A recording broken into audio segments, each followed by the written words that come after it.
Episode 33 signal.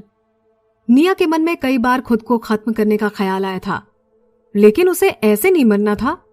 निया बूढ़े पशु मानव को बताती है, मैं रात में गीले कपड़े पहनकर सोई थी, इसलिए मुझे कोल्ड हो गया। मेरे पास दूसरे कपड़े नहीं हैं। क्या तुम्हारे पास ऐसे कपड़े हैं जिनकी तुम्हें जरूरत नहीं हो? वो बूढ़ा नागाल की तरफ देखकर चिल्लाता है, तुम अपनी लड़की को गीले कपड़ों में कैसे सोने दे सकते हो? क्या तुम चाहते हो कि वो जल्दी मर जाए? निया चुप ही बैठी थी। नागाल मन में सोच नोट बना रहा था कि लड़की को गीले कपड़े में नहीं सोने देते हैं। बूढ़ा निया को बोलता है, अगर तुम्हें कुछ और भी चाहिए तो बोल दो, अगर मैं हेल्प कर सकता हूं तो जरूर करूंगा। निया खुश होकर बोलती है, थैंक यू। क्या आप मुझे मेडिसिनल हर्ब दे सकते हो? बूढ़े पशु मानव ने ऐसे सर हिलाया जैसे वो समझ गया हो और बोला, हां जरूर। ये लड़की नाग मानव के साथ जंगल में घूमी है, ये और भी बीमार होगी, इसे मेडिसिनल हर्ब्स अपने साथ रखने चाहिए। वो बाहर जाता है और कुछ बड़े पेड़ों के पत्ते लेकर आता है और उसमें चिल्ड पीली जड़ और राउंड गार्लिक बांध देता है, जो बग से बचने और खुजली रोकने के काम में आता है। फिर वो निया को पास बुलाकर बोलता है, और तुम्हें क्या चाहिए? लेकिन ये उसने सिर्फ निया से जानने के लिए बोला था कि एक लड़की मेडिसिनल हर्ब्स के बारे में क्या जानती है। लेकिन वो ये देखकर सरप्राइज हुआ क्योंकि निया उन हर्ब्स को बड़े ध्यान से देख रही थी। उन मेडिसिनल हर्ब्स को देखकर निया को पता चल गया था कि यहाँ की हर्ब्स का लेवल कुबड़ घाटी से कम था। उनमें हर्ब्स बहुत कम थी और मसाले में यूज करने के लिए सिर्फ ड्राइड चिली थी। फिर वो चिली की तरफ इशारा करके बोली, मुझे ये भी चाहिए। डॉक्टर उसे बताता है, ये रेड स्पाइस हीट जनरेट करता है और ये बहुत इफेक्टिव भी होता है। जनरली ये मेल्स पर यूज किया जाता है। इसको बड़े ध्यान से इस्तेमाल करना और इसे डायरेक्ट हाथ में मत पकड़ना। फिर उस बूढ़े पशु मानव ने कुछ ड्राइड चिली को उठाया और उन्हें भी पत्ते में बांध दिया।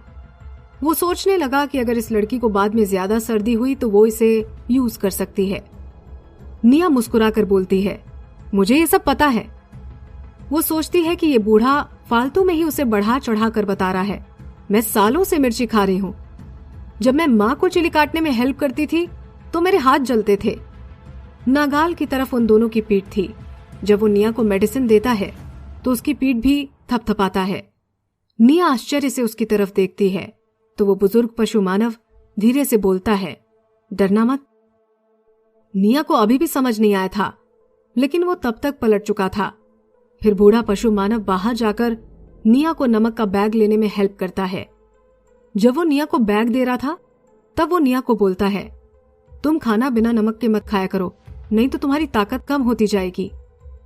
निया को समझ नहीं आ रहा था कि डॉक्टर क्या कहना चाह रहा था, फिर भी वो उसे बोलती है, थैंक यू। नागाल इस बात को ध्यान से सुनता है और याद रखता है, लड़कियों को नमक खाना पड़ता है। इस गांव में नमक की कमी है, इसलिए वो यहां से नमक लेने का नहीं सोचता है। वो सोचता है कि बाद में वो निया को समुद्र किनारे ले जाएगा और वहां से बहुत सारा नमक ले आएगा। नागाल ने जो एनर्जी क्रिस्टल उस गांव को दिया था उसमें डॉक्टर की फीस आ गई थी, लेकिन उसने भी फीस की मांग नहीं की। जब नागाल बहुत दूर निकल गया तब बूढ़ा डॉक्टर गांव के सरपंच के घर जाता है। बूढ़ा डॉक्टर एक काले शीप को बोलता है, सरपंच आप काले धुएं का सिग्नल दीजिए। अगर ये लड़की सच में बड़े कबीले की होगी तो इसे और भी लोग ढूंढ रहे होंगे। बूढ़ा पशु मानव वहां दौड़ते हुए आया था तो वो हाँफ रहा था और सीधा खड़ा भी नहीं हो पा रहा था। सरपंच बोलता है, मैंने उसके लिए ऑलरेडी किसी को भेज दिया है। उधर बादलों में चारों तरफ ब्लैक स्मोक फैल गया था। हवा में एक चील उड़ रहा था जो अचानक जोर से विसल बजाता है। वो अपने पंख घुमाता हुआ नीचे आ रहा था। जब वो नीचे उतरने वाला था तभी वो एक जवान इंसान में बदल जाता है और उसके फेस पर 3 धारीदार निशान थे। उसके पीछे कई सारे तेंदुए दौड़ते हैं। लीडिंग तेंदुआ इंसान में ट्रांसफॉर्म होकर बोलता है, अबीर तुम्हें क्या पता चला है? 3 धारियों वाला शख्स जिसका नाम अबीर था वो बोलता है, किसी ने हवा में ब्लैक स्मोक सिग्नल दिया है। इसका मतलब कि कोई लड़की पकड़ में आई है और हो सकता है कि ये जिरास की ही लड़की हो। वो तेंदुआ बोलता है, तो चलो अभी उधर चलते हैं। Episode 34 snake scale. नागाल निया को अपने हाथों में लेकर पहाड़ों को पार करता हुआ जा रहा था। निया को कमजोर देखकर उसने पूछा, तुम्हें भूख लग रही है? निया उसकी तरफ आंख घुमाकर देखती है क्योंकि वो ऑब्वियस क्वेश्चन पूछ रहा था। दोपहर हो गई थी और उसने सुबह से कुछ नहीं खाया था, तो उसे भूख नहीं लगेगी? नागाल उसे ऊपर बैठा लेता है और राइस बैग उसे देकर बोलता है, ये लो, खा लो। निया उसकी तरफ मायूस नजरों से देखती है। तुम मजाक कर रहे हो? नागाल थोड़ा शॉक्ड होकर बोलता है, अब ये मत कहना कि चावल को भी पका कर खाते हैं। निया चुप हो जाती है। उसे लगता है कि बीस्टमैन का विलेज इन लोगों से ज्यादा समझदार और आगे है। फिर वो पूछती है, तुम्हारे पास आग जलाने वाले पत्थर हैं? नागाल बोलता है, हाँ, एक रखा है। तब निया ने सोचा, ओके, मतलब हमारे पास फायर का तो सामान है, लेकिन पॉट के बिना हम इसे कैसे पकाएंगे? फिर वो उसके आसपास के पेड़ देखती है और सोचती है कि वो पेड़ों के पत्ते को पॉट में डालकर उन्हें यूज कर सकती है। फिर उसकी नजर बड़े बैम्बू के पेड़ पर जाती है। निया खुश होकर बैम्बू के पेड़ की तरफ इशारा करते हुए बोलती है, हाँ, हम इसे यूज कर सकते हैं, हम बैम्बू में राइस पका सकते हैं। नागाल को समझ में नहीं आया कि वो क्या है। फिर जिधर निया ने इशारा किया था वो उस तरफ तैरने लगता है। बैम्बू काफी बड़े थे और बाउल जितने वाइड भी थे। वो राइस बनाने के लिए सूटेबल थे। फिर वो नागाल को उसे नीचे उतारने को बोलती है और फिर लार्ज बैम्बू को कट करने की कोशिश करती है। निया बोलती है, मुझे एक शार्प रॉक दो या कुछ भी धारदार, मुझे बैम्बू तोड़ने हैं। नागाल हंसते हुए बोलता है, इन्हें तोड़ना तो बहुत आसान है। फिर नागाल अपना हाथ बैम्बू पर रखता है और अपने नुकीले नाखून से बैम्बू को काट देता है। वो कटकर नीचे गिर जाता है, लेकिन बैम्बू ठीक से कटता नहीं है। उसकी वजह से उसकी रूट के कई टुकड़े हो जाते हैं। निया आश्चर्य से उसके नाखूनों की तरफ देखती है और सोचती है, इसके नाखून ब्लेड हैं क्या? जब वो निया को उसके नाखूनों की तरफ देखते हुए देखता है तो बोलता है, ये तुम्हें पसंद है? मैं तुम्हें एक पीस दे दूंगा। निया ये सुनकर डर जाती है। नागाल अपने नाखून तो नहीं निकालता है, लेकिन वो अपना सर नीचे करके अपने स्नेक स्किन में से एक चिकन एग के शेप का ब्लैक स्केल निकालता है। फिर वो मुस्कुराते हुए वो निया को देते हुए बोलता है, ध्यान से, तुम्हें लग ना जाए। निया उसकी नोक पर अपनी उंगली रखकर चेक करती है तो उसे एकदम दर्द होता है और उसकी उंगली पर कट लग जाता है। निया बोलती है, बहुत तीखा है। नागाल निया की उंगली पकड़कर चिल्लाता है, ये तुम क्या कर रही हो? और फिर उसकी उंगली पकड़कर अपने मुंह में डाल लेता है। उसके गम्स निया को बहुत ठंडे फील होते हैं। निया को उसकी टंग भी अपनी उंगली के आसपास फील हो रही थी। इसकी वजह से उसकी उंगली सुन्न हो गई थी और बॉडी पर गूज बम्स आ गए थे। निया को अजीब लग रहा था। वो अपनी उंगली उसके मुंह से निकालते हुए बोली, मुझे नहीं पता था कि तुम्हारी स्केल इतनी शार्प है। अब मैं ऐसे नहीं करूंगी। निया की उंगली उसके मुंह से बाहर आए उसके पहले ही उसकी स्नेक टंग ह्यूमन टंग में चेंज हो जाती है और वो बोलता है, अगर अब तुमने ऐसा किया तो मैं ये तुमसे ले लूंगा। निया उस स्केल को अपने पीछे छुपाकर बोलती है, ये स्केल तुमने मुझे दी है, अब ये मेरी है, तुम इसे नहीं ले सकते हो। नागाल की लाल आंखें छोटी हो जाती हैं और उसका दिल जोर से धड़कने लगता है। वो सोचता है कि इसे मेरी स्केल पसंद आई है, तो क्या ये मुझे भी पसंद करने लगी है? Episode 34 snake scale. नागाल निया को अपने हाथों में लेकर पहाड़ों को पार करता हुआ जा रहा था। निया को कमजोर देखकर उसने पूछा, तुम्हें भूख लग रही है? निया उसकी तरफ आंख घुमाकर देखती है क्योंकि वो ऑब्वियस क्वेश्चन पूछ रहा था। दोपहर हो गई थी और उसने सुबह से कुछ नहीं खाया था, तो उसे भूख नहीं लगेगी?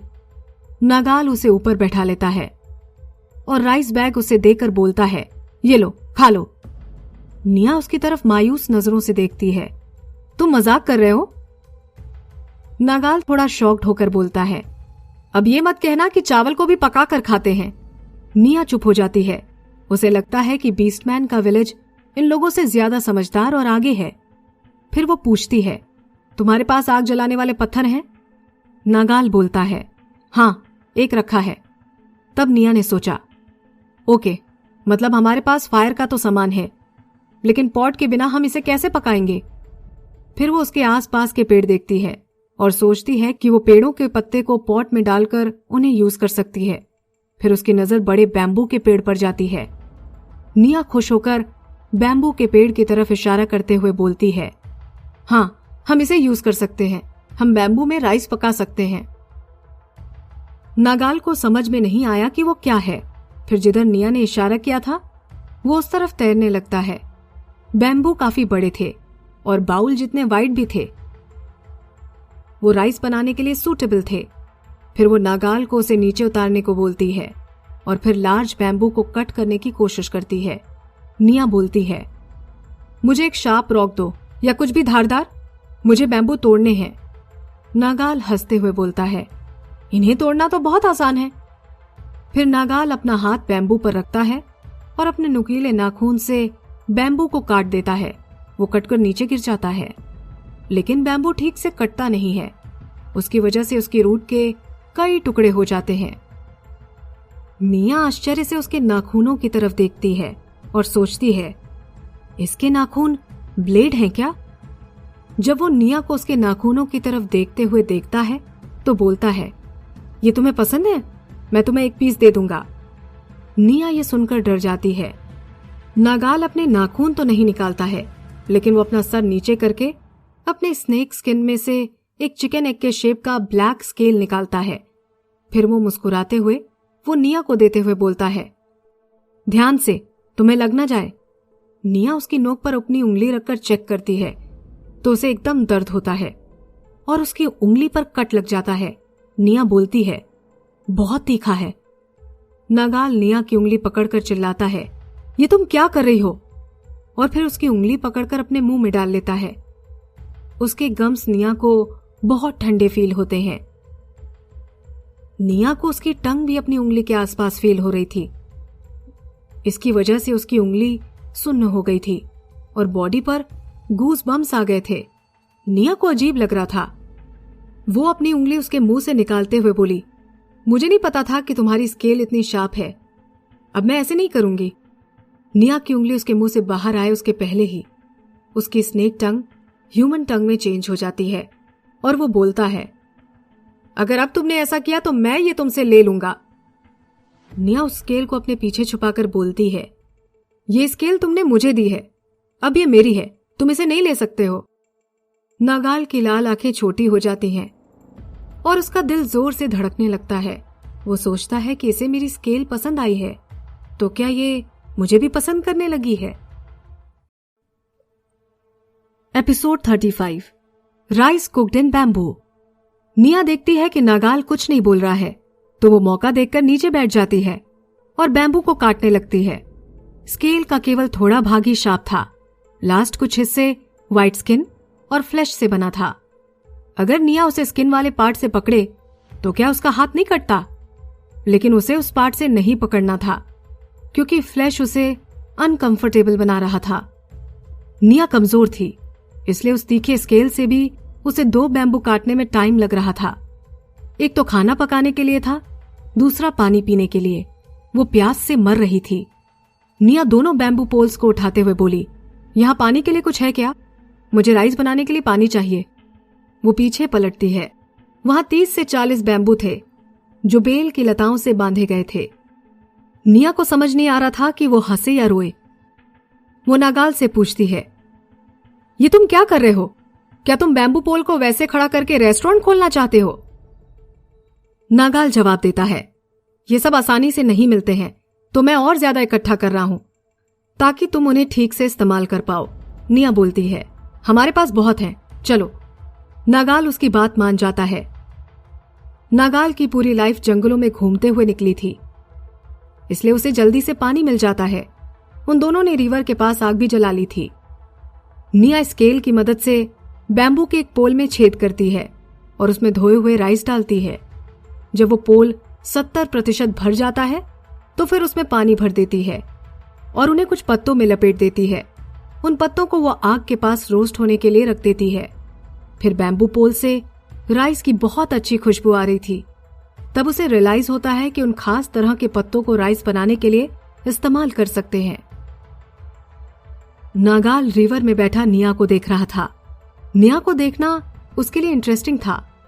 पहले वो अकेला रहता था और उसे वो अच्छा लगता था, लेकिन अब उसे अकेले रहने से डर लगता था। वो हमेशा निया को अपने पास रखता था। निया फिर राइस की खुशबू लेती है।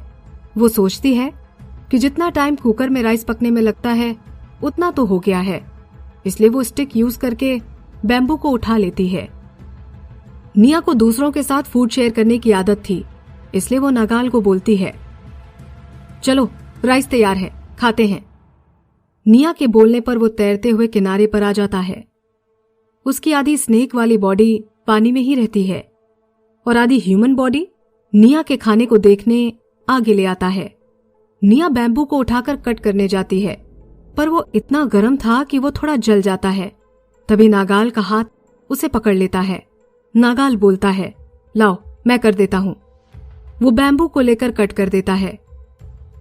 पूरी हवा में अचानक राइस की सुंदर खुशबू फैल जाती है। निया आश्चर्यचकित हो जाती है और बोलती है, वाओ क्या खुशबू आ रही है। उसकी आंखें बड़ी हो जाती हैं। मैंने ऐसी खुशबू पहले कभी महसूस नहीं की। निया ने फ्रेश ब्रांचेस से राइस के लिए स्पून बनाई थी। वो उन्हें उठाती है और उनसे राइस को अपने मुंह में डालती है। राइस इतने गर्म थे कि उसके मुंह से चीख निकल जाती है। फिर वो बोलती है कि इतने टेस्टी राइस मैंने आज तक नहीं खाए। फिर नागाल बोलता है, मैं खुश हूं कि ये तुम्हें पसंद आए। एपिसोड 36, केचुली या प्यारी ड्रेस। थोड़े चावल खाने के बाद ही निया का पेट भर गया। वो बचे हुए राइस को केले के पत्तों पर ही रख देती है और उसे डिनर के लिए बचा लेती है। एक पेड़ की टहनी से अपने दांतों को साफ करते हुए वो नागाल से पूछती है, क्या अब हम यहां से चल रहे हैं? नागाल उसका सामान अपने ऊपर रख लेता है और बोलता है, चलो चलते हैं, लेकिन हम वापस झरने पर नहीं जाएंगे। अगर हम उधर गए तो तुम्हारे कपड़े फिर से गीले हो जाएंगे। निया कुछ नहीं बोलती है। उसे अभी भी ठंड लग रही थी, लेकिन खाने से अब उसे ठीक लग रहा था। जब वो उठकर नागाल की तरफ देखती है, उसकी हंसी निकल जाती है। नागाल ने अपनी बॉडी पर बहुत सी बॉटल, बांस के बेत और बैग लटका रखे थे। वो भिखारी की तरह लग रहा था। पहले वो कमजोर थी, इसलिए उसे पता नहीं चला कि वो कितना अजीब लग रहा था। वो निया को आश्चर्य से देखता हुआ बोलता है, तुम क्यों हंस रही हो? जब वो मूव करता है तो बैम्बू के दोनों पोल एक दूसरे से टकरा रहे थे। अब निया को और ज्यादा हंसी आ रही थी, लेकिन वो उस पर हंसना नहीं चाहती थी, इसलिए खुद पर कंट्रोल करती है। नागाल कंफ्यूज्ड भी था, लेकिन निया को खुश देखकर खुश भी था। वो निया को बोलता है, मेरे ऊपर काफी सामान रखा है, तुम्हें परेशानी होगी, तुम मेरी पूंछ पर बैठ जाओ। नागाल अपनी टेल को थोड़ा कर्ली कर लेता है ताकि निया आराम से बैठ सके और अपनी पीठ भी उससे टिका सके। निया अपने पैर स्नेक की बॉडी पर रख लेती है और आराम से बैठ जाती है। जब वो चल रहा था तब निया को ऐसा लग रहा था जैसे वो किसी झूले पर बैठी है। नागाल वाटरफॉल वाले नेस्ट की तरफ नहीं जा रहा था, क्योंकि अगर वो उधर जाएगा तो उसे वाटरफॉल के नीचे से जाना पड़ेगा और फिर निया भीग जाएगी। इसलिए वो अपने टेम्पररी नेस्ट की तरफ जा रहा था। ये नेस्ट भी लेक से होकर जाता था। लेक ने माउंटेन को घेर रखा था। इसका नेस्ट भी किसी रॉकी माउंटेन पर ही बना था। वहां पर हवा भी फ्रेश आती है। वो जगह लेक की तरह गीली या मिट्टी वाली नहीं थी। निया ने अब तक नागाल के जितने भी नेस्ट देखे थे, उसमें से ये सबसे कंफर्टेबल था। निया थोड़ी चौकन्नी हो जाती है और नेस्ट के सबसे पीछे वाले एरिया में चली जाती है ताकि नागाल से दूर रह सके। वो भूली नहीं थी कि इसने उसे क्यों पकड़ा था। वो जिस जगह पर रहता है वो बहुत डरावनी जगह थी। नागाल सारा सामान उतारता है और निया को बोलता है, यहां आओ। निया डरते हुए उसको देख रही थी। वो बोलती है, क्यों, क्या काम है? नागाल थोड़ा गुस्सा होता है। वो चुप था क्योंकि उसने देखा कि निया वहां से नहीं हिल रही है, तो उसने अपनी पूंछ से उसे पकड़ा और अपने पास ले आया। डरते हुए निया उसके चेस्ट को धक्का देते हुए बोलती है, ये तुम क्या कर रहे हो? नागाल जवाब देता है, तुम्हारे लिए कपड़े बना रहा हूं। निया राहत की सांस लेते हुए बोलती है, नए कपड़े? लेकिन तुम्हारे पास तो एनिमल स्किन ही नहीं है। उसने ये बोला ही था कि उसे याद आता है कि नागाल के पास केचुली है जो ये अपने साथी को देते हैं। निया परेशान होते हुए बोलती है, मुझे ये नहीं चाहिए, मैं ऐसे ही ठीक हूं।